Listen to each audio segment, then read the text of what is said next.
about this. I wrote one just this week, but I wrote another one for Ben Swan a couple months ago. It was more extensive, and it was about a really good research study done by USA Today, actually, regarding the ATF, the Bureau of Alcohol, Tobacco, Firearms, and Explosives, and their use of something known as reverse drug stings. And so basically this is what we have now, and the FBI does this, other agencies do this. They all have their own form of entrapping quote-unquote terrorists and criminals.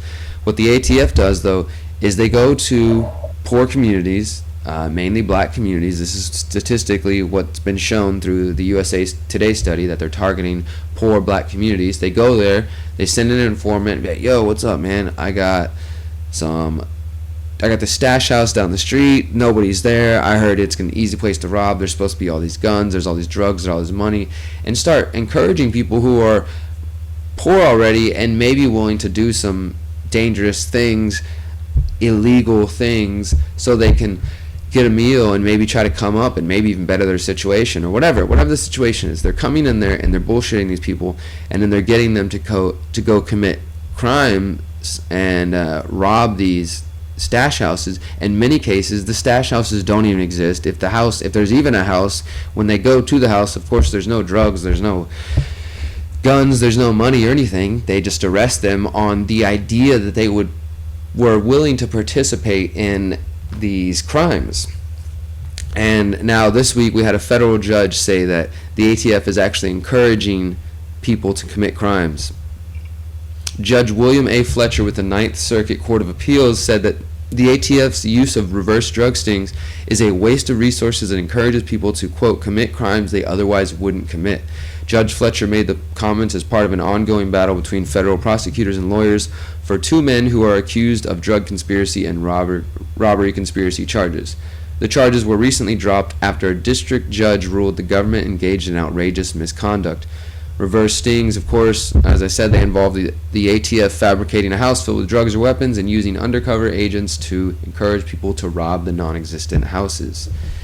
And what was interesting, and I really do want to do some more work on this, because this is one of those stories that when I wrote about it, people were like, well, does a bear shit in the woods? Because the title was, is the ATF targeting minorities for manufactured drug crimes? And no one was even surprised about it, and it didn't really hit very well. It didn't get the attention I think it needs and deserves.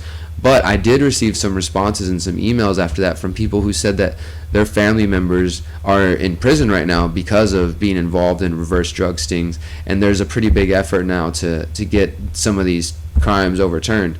And whether or not you support the use of drugs, and whether or not, say, any of these individuals have other records, what's important is if these people are going to prison, they're clogging up the prison system that's already filled with tons of individuals who are there for non-violent victimless crimes. I mean, if smoking marijuana is a victimless crime, I think that talking about robbing a house that doesn't exist and then never committing the crime but planning or being willing to is definitely a victimless crime. This is just the ATF and other federal agencies finding ways to arrest people.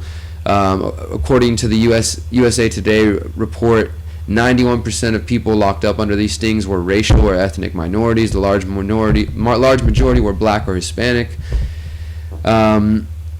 And yeah, I mean, this is just, it's ridiculous. These things go on, and this is the problem with the state and the bureaucracies. It's so big, it's so just monolithic and massive that many people don't want to believe that these things do happen, and it's difficult to see a situation like this and to be like, wow, what can I do as an individual? How can I make that better? There's people out there who are getting set up, and if you live in a big city, Philadelphia, Houston, places like this, I guarantee you this is happening in your city. I mean, in Houston, I know there's plenty of parts of town, 5th Ward and 3rd Ward, where there's abandoned houses, and I could easily see the cops trying to set something up like this and taking down some people who are doing really nothing other than trying to survive, and they're being encouraged to do that the wrong way by the quote-unquote authorities.